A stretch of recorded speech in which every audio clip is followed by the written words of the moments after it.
Mano vardas Skaistė, šiuo metu esu vaiko priežiūros atostogose ir tuo naudodamasi pradėjau savo papildomas veiklas. Vieną dieną paskambino brolis, kuris sakė, mano draugui reikia motociklo, gal tu galėtum išnuomoti.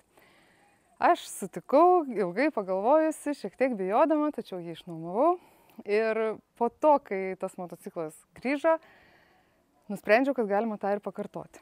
Ir tas pats mano brolis pasakė apie Dalinuosi LT sistemą. Aš pabandžiau įdėti vieną skelbimą, su baime išnuomojau motociklą, po to, kai jis grįžo sveikas gyvas, pakartojau tą dar kartą. Galų gale atsirado dar vienas motociklas mano kieme, paskui dar vienas ir galų gale tai prasidėjo, pavirto į nuolatinę veiklą, nuolatinį hobį ir taip aš esu, nors nevažinėjau, bet kasdien šalia motociklų, kasdien su jais, kasdien juos plaunu, tepu grandinės ir laukiu vairuotojų kitų.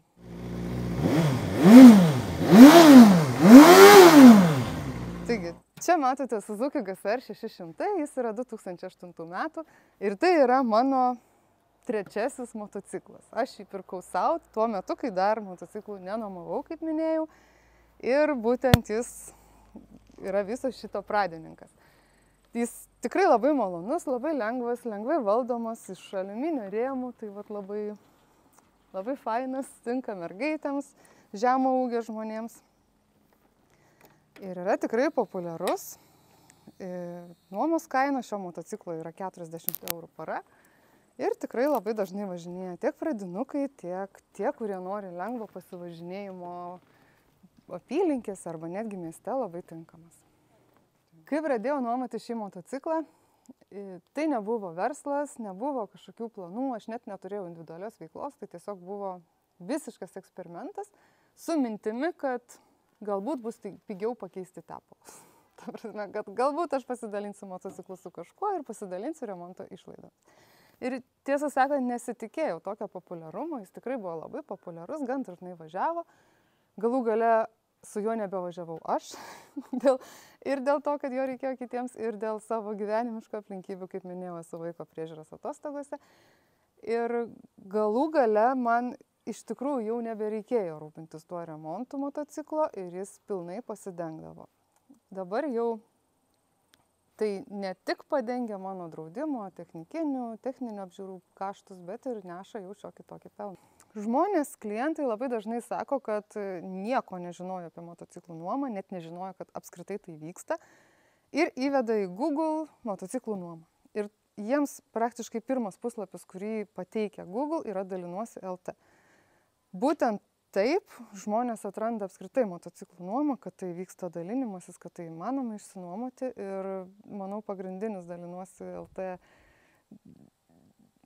privalumas toks ir yra, kad jis padeda atrasti žmonės nuomotojams ir lygiai taip pat žmonėms suprasti, kad motociklai yra nuomojami.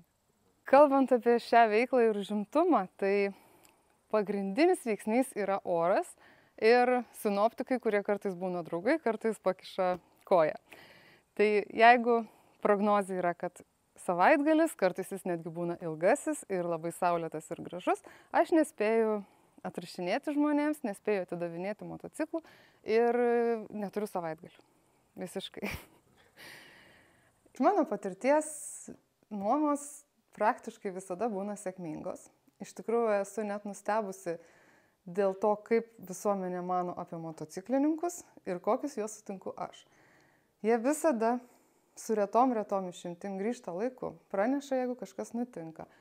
Jeigu kažką padaro motociklui, pavyzdžiui, nugriūna netyčia, praneša, tvarkingai atsiskaito. Niekada nesu turėjusi kažkokių konfliktinių situacijų.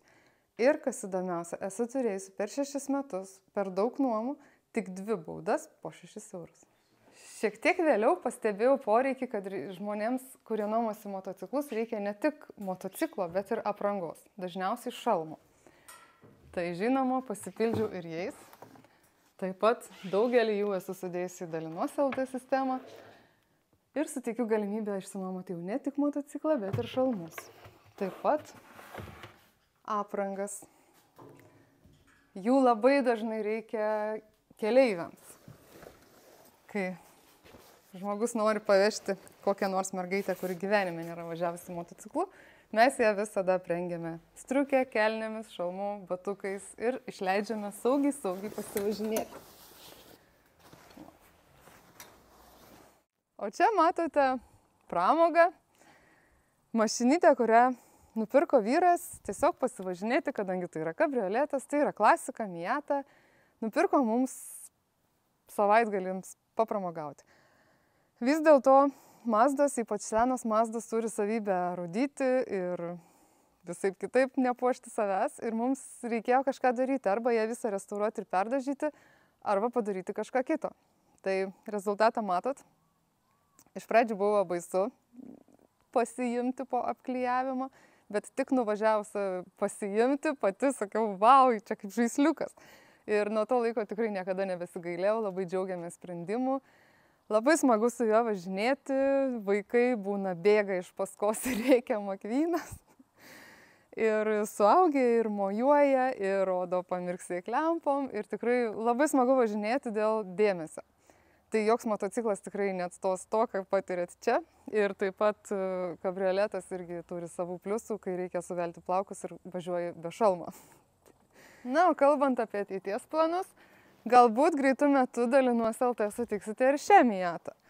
Čia yra jaunesnysis anos brolis, kurį bus galima naudoti slalome ir kitoms sportinėms varžyboms. Tikiu, kad yra žmonių, kuriems tai yra aktualu ir tikrai norėsis išbandyti.